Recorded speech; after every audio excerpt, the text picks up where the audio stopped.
Morning. Good morning പറയും. അപ്പൊ ഇന്നത്തെ 4ാമത്തെ ദിവസം നമ്മൾ എവിടെ പോണ്?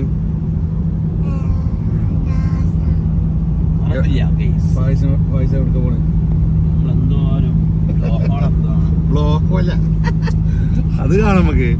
ഞങ്ങൾ ഇന്നിപ്പോ രാവിലെ സമയം ഞങ്ങളത് ഒരു ഏകദേശം ഒരു 6:30 റെഡിയായി ഫുള്ള് ഫുഡൊക്കെ കഴിച്ചു. ഞങ്ങളിപ്പോ പോണത് ജബൽ ഷാദ് വ്യൂ പോയിന്റ്, റൈറ്റ്? അതിനല്ലേ? അപ്പൊ വ്യൂ പോയിന്റ് കാണാനാണ് ഞങ്ങൾ പോണത്. മേലാകാശം താഴെ ഭൂമി, അതാണ് ഇന്നത്തെ വീഡിയോ. മേലാകാശം എങ്ങനെ നമ്മള് മേലെ നിൽക്കും, താഴെ ഭൂമി, സോറി താഴെ ആകാശം. അപ്പൊ മേഘങ്ങൾ, അതായത് ആ ഒരു വ്യൂ ഞങ്ങൾ അതുകൊണ്ട് അത് എക്സ്പെക്ട് ചെയ്തിട്ടാണ് പോണത് ട്ടാ. കാരണം അത്രയും നേരത്തെ ഞങ്ങൾ ഇറങ്ങിക്കണേ. അപ്പൊ ഞങ്ങൾ അത് എക്സ്പെക്ട് ചെയ്തോണ്ട് പോവാണ്. എന്താ പറയാ, ഇതിനൊക്കെ വെറുതെ ആക്റ്റീവാണ്. നല്ല പൊറാട്ടി മുട്ടക്കരൊക്കെ കഴിച്ചിട്ട്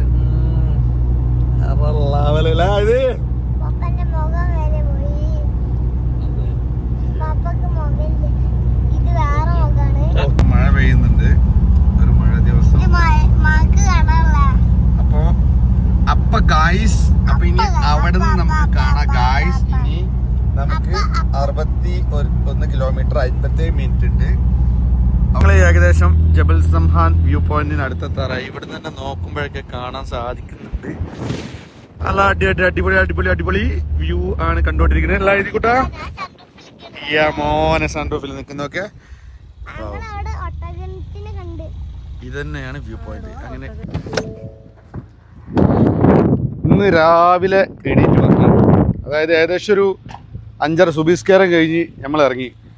ഞാൻ ഇതുവരെ കണ്ട വ്യൂ പോയിന്റിൽ, അതായത് ഞങ്ങളിപ്പോൾ സലാലയിൽ എത്തിയാൽ മോസ്റ്റ് ഫേവറേറ്റ് സ്ഥലം എന്ന് പറഞ്ഞു കഴിഞ്ഞാൽ, അതായത് നമ്മളൊക്കെ പൊതുവെ നമ്മളൊരു പഴയ ഒരു കാര്യമുണ്ട്, അതായത് മേലാകാശം താഴെ ഭൂമി എന്നിങ്ങനെയുള്ള ഒരു ചൊല്ല്. പക്ഷേ ഞാനിപ്പോൾ നിൽക്കുന്നത് മേഘത്തിൻ്റെ മുകളിലാണെന്ന് പറഞ്ഞാൽ നിങ്ങൾ വിശ്വസിക്കുമോ?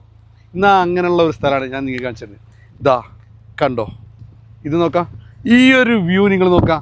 എൻ്റെ താഴെ കാർമേഘങ്ങൾ, മുകളിലാണെങ്കിൽ ആകാശം, നമ്മുടെ വണ്ടി റെഡ് ഹൗസ് ഇതാ ഇരിക്കുന്നത്. അപ്പോൾ അടിപൊളി വ്യൂ പോയിന്റ്. ഇത് കാണാവുന്നതിൽ വെച്ചിട്ട് സലാലയിലെ മികച്ച സ്പോട്ട് എന്ന് പറഞ്ഞു കഴിഞ്ഞാൽ ഇതാണ്. ഇന്നലെ ഒരുപാട് കഷ്ടപ്പെട്ടിട്ടു, കാരണം നമുക്ക് ഫുഡും കാര്യങ്ങളൊക്കെ നമുക്ക് ബ്രേക്ക്ഫാസ്റ്റ് കിട്ടിയില്ല. ബ്രേക്ക്ഫാസ്റ്റ് കിട്ടാതെ കുറേ ഓടി. ഇപ്പോൾ സീസണാണ്, മഴ കുറവായതുകൊണ്ട് വെള്ളമില്ലാത്ത കുറേ ഏരിയ ഉണ്ട്. അതിൻ്റെ ഭാഗത്തൊന്നും വെള്ളമില്ല. അങ്ങനെയൊക്കെ ഇരിക്കും. ഈ ഒരു സാധനം കണ്ടപ്പോണ്ടല്ലോ നമുക്ക് എല്ലാം വൃത്തിയായി.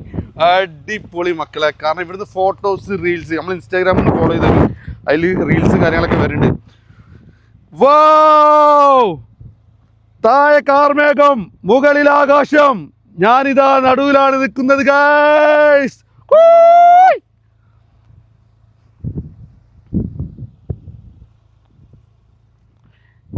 സലാലയിലെ ജബൽ സംഹാൻ എന്ന് പറഞ്ഞ സ്ഥലമാണ്. ഞങ്ങൾ വന്നത് നേരത്തെയാണ്. ഇവിടെ ആരുമില്ല. ഓക്കെ, നമുക്ക് കണ്ട് ആസ്വദിച്ച് എൻജോയ് ചെയ്ത് അടിപൊളി വീഡിയോസും കാര്യങ്ങളൊക്കെ ഇവിടുന്ന് പോവാം. കാരണം അത്രയും ഞങ്ങളിപ്പോൾ അതാ വരുന്ന വഴിക്കായാലും ട്രാഫിക്കോ കാര്യങ്ങളോ ഒന്നുമില്ല. ആ ഒരു സമയത്ത് നിങ്ങൾ ഇറങ്ങണം. നേരത്തെ ബ്രേക്ക്ഫാസ്റ്റ് കഴിഞ്ഞിട്ട് വ്യൂ കണ്ടിട്ട് നിങ്ങൾ പോകണം. ബാക്കിയുള്ള സമയങ്ങളിൽ ഇനി 10-11 മണിക്ക് ശേഷം ടൈം താഴെ നോക്കുമ്പോൾ നമുക്ക് ചിലപ്പോൾ പെട്ടെന്ന് കടലാന്നൊക്കെ വിചാരിക്കും. പക്ഷെ കാർമേഘങ്ങളാണ്. കാർമേഘങ്ങളെ കൊണ്ട് ബാക്ക് മൊത്തം നിങ്ങൾ നോക്കിയാൽ എന്താ വ്യൂ.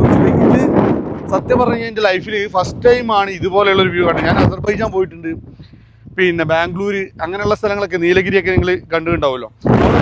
പക്ഷെ ഇങ്ങനെ നീലഗിരിയിലൊക്കെ കോട ഇറങ്ങിയിട്ടുള്ളത്. പക്ഷെ ഇത് അങ്ങനെയല്ല, കാർമേഘങ്ങളാണ്, കാർമേഘങ്ങൾ. സോ ഗൈസ്, മസ്റ്റായിട്ട് വിസിറ്റ് ചെയ്യാം. ഇപ്പം നമ്മൾ വന്ന ലൊക്കേഷന് തവി അതീർ സിംഘോൾ. നമ്മളെ വണ്ടി ഇവിടെ പാർക്ക് ചെയ്തിട്ടുണ്ട്. ഇവിടെ വന്ന് പാർക്ക് ചെയ്യാൻ പറ്റും. ഇവിടെ താഴത്തേക്ക് ഇങ്ങനെ പോയി കഴിഞ്ഞാലാണ് നമുക്ക് ഈ ഒരു വ്യൂ പോയിന്റ് കാണാൻ പറ്റും. അതിൻ്റെ റോഡ് ഇതാ പോകുന്നത്. ഏകദേശം ഒരു അത്യാവശ്യം കുറച്ച് നടക്കാണ്ട് കേട്ടോ, ഒരു 300 മീറ്റർ അങ്ങനെ എന്തോ പറഞ്ഞു. 300 മീറ്റർ നടക്കാനുണ്ട്. താഴെയിലാണ് ഈ പറഞ്ഞ ഒരു വ്യൂ നമുക്ക് കിട്ടൽ. നേരത്തെ കണ്ട ക്ലൈമറ്റ് നിങ്ങൾ കണ്ടല്ലോ, നല്ല അടിപൊളി കുറച്ച് ഇളം വെയിലൊക്കെ ആയിട്ട് ആ കാർമേഘങ്ങളൊക്കെ ഉണ്ട്. ഇപ്പോൾ അതിൻ്റെ താഴേക്ക് വന്നപ്പോൾ ചെറിയ പൊടി മഴ പെയ്യുന്നുണ്ട്. പിന്നെ അതേപോലെ തന്നെ ക്ലൈമറ്റ് ഒന്ന് ചേഞ്ചായി. അപ്പോൾ ഇതാണ് ഇതിൻ്റെ ഓരോ മൂലയിലും വേറെ വേറെ ക്ലൈമറ്റാണ്. നല്ല മഞ്ഞുള്ള സ്ഥലങ്ങളുണ്ട്, അതേപോലെ നല്ല വെയിലുള്ള സ്ഥലങ്ങളുണ്ട്, ഇതേപോലെ ചെറിയ മഴ പെയ്യുന്ന സ്ഥലങ്ങളുണ്ട്. സലാലയിൽ പൊതുവെ ഇപ്പോൾ എല്ലാവരും പറയുന്നൊരു കാര്യമാണ് മഴയുടെ കാര്യം. മഴ ഇതിനേക്കായി മഴ പെയ്യുന്ന സമയമുണ്ട്. ഇപ്പം നിങ്ങൾ ഈ കാണുന്ന ഗ്രീനറി ഇല്ലേ, ഈ ഒരു പച്ചപ്പ്, ഇത് നല്ല മഴ പെയ്ത് കഴിഞ്ഞാൽ ഇതിനേക്കാൾ കൂടിയ പച്ചപ്പും അതുമാത്രമല്ല വെള്ളങ്ങളും വെള്ളച്ചാട്ടങ്ങളും എല്ലാം കാണാൻ പറ്റും. അപ്പോൾ ഈ ഒരു മാസം ഓഗസ്റ്റ് മാസമാണ് ഇപ്പോൾ ഇത്. ഓഗസ്റ്റ് മാസം ശരിക്ക് പറഞ്ഞു കഴിഞ്ഞാൽ മഴ പെയ്യേണ്ട സമയമാണ്. പക്ഷേ പടച്ചോനാണല്ലോ മഴ തരുന്നത്. മഴ കുറവാണ്, അതുകൊണ്ട് തന്നെ വെള്ളം ചില സ്ഥലങ്ങളിൽ കുറവാണ്. ഞങ്ങൾ ഇന്നലെ 2-3 സ്ഥലത്തൊക്കെ പോയിട്ട് നമുക്ക് വെള്ളം കാര്യങ്ങളൊന്നും ഇല്ലാതെ തിരിച്ചു പോരേണ്ട അവസ്ഥ വന്നു. ഒരു ട്രിപ്പ് പോകുമ്പോൾ നമ്മൾ അങ്ങനെ തന്നെ, നമ്മൾ കുറേ എക്സ്പെക്റ്റ് ചെയ്ത് പോകും. ചില കാര്യങ്ങൾ നടക്കും, ചില കാര്യങ്ങൾ നടക്കില്ല. അപ്പോൾ നമുക്ക് ഈ ഒരു സിങ്കോള് ഇതെങ്ങനെയാണ്, എന്താണ് സംഭവം എന്നുള്ളത് നമുക്ക് പോയിട്ട് നോക്കിയിട്ട് വരട്ടോ. ഇതിൻ്റെ താഴേക്ക് നടന്നിട്ട് കുറച്ച് നടക്കാറുള്ളൂ കേട്ടോ. നടന്നിട്ട് വേണം നമുക്ക് ഈ ഒരു പോയിന്റ് കാണാൻ. പച്ചപ്പ് കാര്യങ്ങളൊക്കെ നോക്കാം, നല്ല അടിപൊളി ഗ്രീനറി.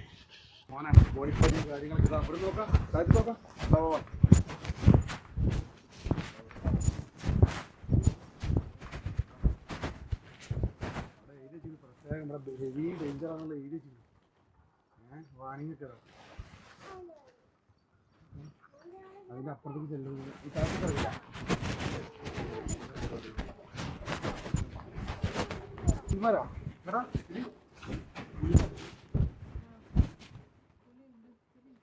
കാലത്ത് പുളിമര കാണിച്ചു പൈസ നോക്കാം. പുളിമര പുളിയുണ്ട്, പുളിയൊക്കെ ചെറിയ പുളികൾ, കുഞ്ഞു പുളികൾ, പുളിമരതാ. അങ്ങനെ നമ്മൾ ഈ ലൊക്കേഷനിലെത്തി. ബ്ലോ ഹോള് ഏതാണ് ഇത്? Blow hole. നമ്മളെ വണ്ടി അവിടെ ഏതോ അങ്ങ് അവിടെ പാർക്ക് ചെയ്തിട്ടുണ്ട്. ഇതിപ്പോൾ ഇവിടുന്ന് ഈ ഒരു വണ്ടിയിൽ ഏകദേശം ഞങ്ങൾക്ക് എല്ലാവരും കൂടി ഒരു 11 ദിർഹംസ്, ഒരു റിയാലിൻ്റെ അടുത്ത് ആയിട്ടുള്ളൂ. ഇതിട്ട് വേണം മേലെ കയറി പോകാൻ. ഊതാ പോണ് കണ്ട് ഇവിടെ. പിന്നെ അതേപോലെ കുട്ടികൾ കളിക്കാനുള്ള പാർക്കുണ്ട്, തിരമാലകൾ അടിക്കുന്ന നല്ല അടിപൊളി ബീച്ചുണ്ട്. ഒരു ഭാഗത്ത് കുന്നാണെങ്കിൽ മറുഭാഗത്ത് കടൽ. എൻ്റെ മോനെ, ഇതാണ് കർവ്. എന്താണ് അതിന് പറയാ? കേവ്. കർവ് അല്ല, കേവ്. എന്ത് കേവാണ്? എന്തോ ഒരു പേരുണ്ടല്ലോ അതിന്, മർനീഫ് കേവ് അങ്ങനെ എന്തോ പറയും. മർനീഫ് കേവ്, അതന്നെ അൽ മർനീഫ് കേവ്. ഇത് നോക്കാം ഇങ്ങനെ ആയിട്ടുള്ള നോക്കാം. എൻ്റെ മോനെ എന്താ പാട്, സെറ്റല്ലത്. ഞാൻ എൻ്റെ താഴത്തേക്ക് നോക്കാം. ഈ ഒരു കർവ് ടൈപ്പിൽ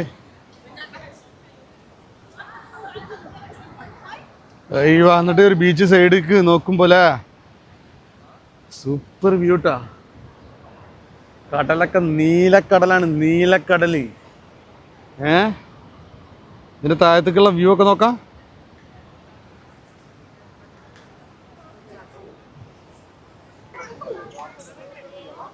സിപ്പ് ലൈൻ ഇല്ലേ ഇവിടെ? സിപ്പ് ലൈൻ ഉണ്ട്, സിപ്പ് ലൈൻ നോക്കാം. പിന്നെ അതേപോലെ അങ്ങോട്ട് നോക്കാം, ബ്ലോ ഹോളതാ, വെള്ളം വരും നോക്കാം. കണ്ടോ, അവിടെ അടുത്തേക്കാണ് നമുക്ക് പോകേണ്ടത്. ഇങ്ങോട്ട് വാ. ഇവിടുന്ന് ഇങ്ങനെ ആ മേലിൽ നിന്ന് അതൊക്കെ കണ്ടതിന് ശേഷം നേരെ അങ്ങോട്ട് താഴേക്ക് വരിക, ഓപ്പോസിറ്റ് സൈഡിൽ. ഇവിടെ സിപ്പ് ലൈൻ ചെയ്യേണ്ടവർക്ക് സിപ്പ് ലൈൻ ചെയ്യുക. അപ്പോൾ താഴത്തേക്ക് നമുക്ക് ഇറങ്ങാട്ടോ. അവിടെ നിങ്ങൾ സിപ്പ് ലൈൻ ഉണ്ടല്ലേ?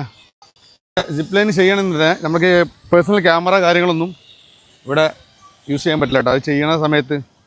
കാരണം സേഫ്റ്റിൻ്റെ ഭാഗമായിട്ടാവും. അത് നോക്കാം, നല്ല രസം. ക്യാമറ വ്യൂ കിട്ടുകയാണെങ്കിൽ പൊളിക്കും, അത് വേറെ ലെവലാവും. നോക്കിയ. അപ്പോൾ ഇതാണ് ബ്ലോ ഹോള്. ഇതിൻ്റെ സംഭവം തന്നെ ആദ്യം തന്നെ ഇതാ. ഇത് തിരമാല ശക്തമായിട്ട് അടിക്കുമ്പം ഇതിൻ്റെ ഉള്ളിലൂടെ വെള്ളം വന്നുന്ന ഒരു സീനാണ്. അത് ജസ്റ്റ് ഒന്ന് കണ്ടട്ടോ. ഇത് സെറ്റാണ്, സെറ്റ് സ്ഥലമാണ്. അയ്യോ, അവിടെ എല്ലാവരും അവിടെ നിൽക്കും. അപ്പോൾ ഇങ്ങനെ വെള്ളമാണ് മേലെ കണ്ട് വന്നു. നോക്കിക്കോ, നോക്കൂ തിരമാല നോക്കാം. തിരമാലിൻ്റെ ഒരു അതാ. ഓ, ആ സൗണ്ട് നോക്കാം. നോക്കൂ തിരമാലിൻ്റെ ഒരു ഇത് നോക്കി.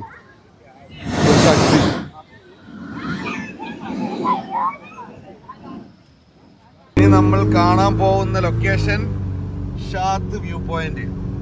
ഏകദേശം ഇത് കുറെ എത്ര കിലോമീറ്റർ ഉണ്ട്?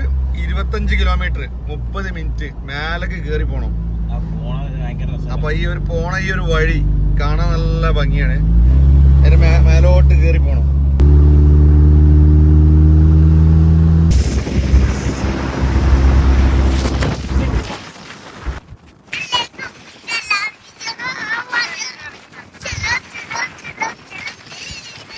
ഷാത്ത് വ്യൂ പോയിന്റ് നിങ്ങൾ നേരത്തെ കണ്ടില്ലേ?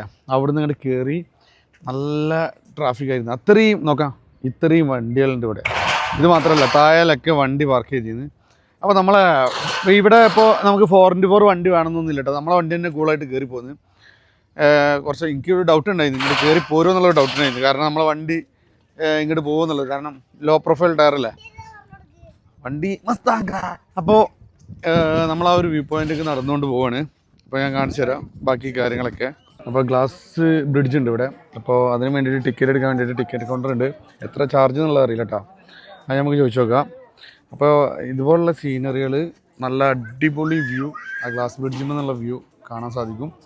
നമ്മളിതാ 4 ടിക്കറ്റ് എടുത്ത്, അതിൽ ഒരു ടിക്കറ്റ് ഇതാ ഫ്രീ ആണ്. കുട്ടികൾ 4 വയസ്സിന്, അതായത് 5 വയസ്സിന് താഴെയുള്ള കുട്ടികൾക്ക് ഫ്രീ ആണ്. ബാക്കി ഒരു 3 ടിക്കറ്റിന് വരുന്ന 9 റിയാലാണ് വരുന്നത്. 9 റിയാൽ പറയുമ്പോൾ 85 ദിറംസ്. 85 ദിറംസിന് 10 മിനിറ്റാണ് ടൈമുള്ളത്. ഇതിൽ ഇൻസ്ട്രക്ഷൻസും കാര്യങ്ങളൊക്കെ കൊടുത്തിട്ടുണ്ട്. വെറും 10 മിനിറ്റ്. ഇതപ്പോൾ ഗ്ലാസ് ബ്രിഡ്ജ് ഇതാ ഇവിടെ നമ്മൾ കയറിയിട്ടുണ്ട്. താഴത്തേക്ക് നോക്കാം. എൻ്റെ മോനെ, ഗ്ലാസിൻ്റെ ഉള്ളിൽ താഴത്തേക്കുള്ള വ്യൂ ആ ചോദിച്ചോക്കാം. ഓ ഇത് എങ്ങനെയുണ്ട്? താഴെ കടല്, നല്ല ബ്ലൂ വാട്ടർ, കാർമേഘങ്ങൾ. ഓക്കെ, നമ്മൾ നേരത്തെ എന്താ ജബിൾ അവിടെ പോയി, ജബിൾ സമ്മാൻ പോയി കണ്ടില്ല? അതിൻ്റെ ഒരു വേറൊരു ടൈപ്പ് ഇട്ടാ. താഴെ കാർമേഘങ്ങൾ, കടല്, കാര്യങ്ങളായിട്ട് രക്ഷയില്ല. കാഴ്ച ഇതാ. അവിടുന്ന് ഇങ്ങനെ മേലെ ഇങ്ങനെ താഴേക്ക് ഇറങ്ങുമ്പോൾ ഇതാ ഇനി ഇങ്ങനെയാണ് ഇനിയുള്ള യാത്ര. മുട്ടിൽ കഴിഞ്ഞ്, ചെറുപ്പത്തിൽ മുട്ടിൽ കഴിഞ്ഞാണ്. ഓ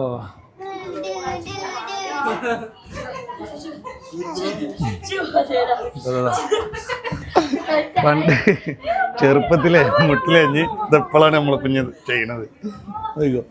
വാ വാ അതം കം കം. ഇവിടെ നിന്നുള്ള ആ ഒരു വ്യൂ പോയിന്റ്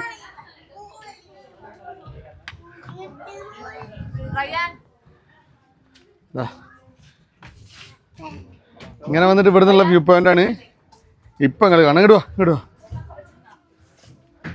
ഇത്രേ ഉള്ളൂ. അതിൻ്റെ മേലെ നിങ്ങളുടെ താഴേക്ക് ഇറങ്ങിയിട്ട് ഇതാ ഇങ്ങനെ ഇവിടെ നിന്ന് കുനിഞ്ഞിട്ട് വേണം ഇങ്ങോട്ട് വരാൻ. ഇങ്ങനെ ഷാത്ത് വ്യൂ പോയിന്റ് ഉണ്ട്, ഗ്ലാസ് ബ്രിഡ്ജ് ഉണ്ട്. പിന്നെ താഴെയുള്ള ആ ഒരു ഉള്ളിൽ കൂടി കഴിഞ്ഞുള്ള ഗുഹ കണ്ട്. കപ്പൽ കാണാൻ പറ്റിയില്ല. കപ്പലിൻ്റെ പ്രശ്നം എന്താ വെച്ച് കഴിഞ്ഞാൽ അടിയിലാണ്, താഴെ തട്ടിലാണ്. ഡ്രോൺ ഉള്ളവർക്ക് കാണാം, ഡ്രോണിൽ കൂടിയുള്ള ഷോട്ടുകൾ കാണാൻ പറ്റുള്ളൂ. ഞങ്ങൾക്ക് അവിടുന്ന് മേലെ നോക്കി കഴിഞ്ഞാൽ കാണില്ല. കാരണം അത്രയും എന്താ പറയുക, ക്ലൗഡാണ്. നമുക്ക് ഒന്നും കാണാൻ തന്നെ താഴത്തേക്ക് ഒരു വ്യൂ നല്ലപോലെ കാണാൻ പറ്റില്ല. പിന്നെ അവർ കപ്പൽ കെടുക്കുന്ന ഭാഗം എന്ന് പറഞ്ഞു കഴിഞ്ഞാൽ ഉള്ളിലാണ്. അപ്പോൾ ഡ്രോണത്തൊക്കെ പല ആൾക്കാർ ഷോട്ട് ഡ്രോൺ ഉണ്ടെങ്കിൽ മക്കളെ പൊള്ളി വ്യൂ കിട്ടിയിരുന്നു. അങ്ങനെ ഞങ്ങളെ 3 ദിവസത്തെ സലാല ട്രിപ്പ് പൈസ ഇവിടെ അവസാനിക്കുകയാണ്. ഞങ്ങൾ നാളെ രാവിലെ മസ്കത്ത് പോവും. വന്ന റൂട്ടല്ല, വേറെ റൂട്ടിനാണ് പോണത്. അപ്പോൾ എന്താ പറയുക, ഈ 3 ദിവസം പോയതറിഞ്ഞില്ല. നല്ല അടിപൊളി. പൈസൻ്റെ ഒരു അറിയുന്ന ഒരാളുണ്ട്, അപ്പം പുള്ളിക്കാരൻ റെയിംക, ബിഗ് താങ്ക്സ്. സലാലേക്ക് വരാൻ വേണ്ടി പ്ലാൻ ചെയ്തപ്പം ഒരു ഇൻസ്റ്റാ വ്ളോഗറാണ്. പുള്ളീനോട് ഞാൻ ചോദിച്ചു, വഴിയും കാര്യങ്ങളൊക്കെ ചോദിച്ചു. നമ്മളൊരു മലയാളികൾ എന്ന് പറഞ്ഞാൽ ഇന്നെ സംബന്ധിച്ചിടത്തോളം നിങ്ങൾക്ക് ഇനിയിപ്പോൾ നിങ്ങൾ സലാലെ പോകാൻ പ്ലാൻ ഉണ്ടോ, മെസ്സേജ് അയച്ചോ, കിട്ടിയില്ലെങ്കിൽ ഇൻസ്റ്റാ കോൾ ചെയ്തോ, നോ ഇഷ്യൂ. കാരണം എന്താ വെച്ചാൽ നമ്മൾ നിങ്ങൾക്ക് പറഞ്ഞുതരും കാര്യങ്ങൾ. അപ്പോൾ ഞാനിത് ആദ്യമായിട്ട് പോകുമ്പോൾ നമ്മളെന്തായാലും ചോദിക്കുമല്ലോ. ചോദിച്ച് ഒരു റെസ്പോൺസ്, ആദ്യമൊക്കെ റെസ്പോൺസ് നമ്പറൊക്കെ തന്ന് പൈസയ്ക്ക് വേണ്ടിയിട്ടാണോ അതും അറിയില്ല. കാരണം ഈ പൈസ ഇനിയിപ്പോൾ ചില ആൾക്കാരുണ്ട്, നമുക്കിതൊരു ജോലിയായിട്ട് എടുക്കുന്ന ആൾക്കാരുണ്ട്. നമ്മളത് ഫണ്ട് കൊടുക്കാൻ നമ്മൾ തയ്യാറാണ്. ഞാൻ പറഞ്ഞു പൈസ കാണുന്നുണ്ടെങ്കിൽ നമുക്ക് റെഡിയാക്കാം, സെറ്റാക്കാം, കുഴപ്പമൊന്നുമില്ല പറഞ്ഞു. ഒരു റെസ്പോണ്ടില്ല. അതിനുശേഷം ഒരുപാട് ഇതുണ്ട്. അപ്പോൾ എന്തോ പോലെ തോന്നി. കാരണം ഇതാണല്ലോ മലയാളികൾ ഇങ്ങനെയൊക്കെ ചെയ്യുമോ എന്നുള്ളത്. എന്താ ചെയ്യുക, നിങ്ങളിങ്ങോട്ട് ദുബായി കഴിഞ്ഞു, നമ്മൾ പറയാം ദുബായിൻ്റെ കാര്യങ്ങൾ. ഓക്കെ, അപ്പോൾ ഞങ്ങൾ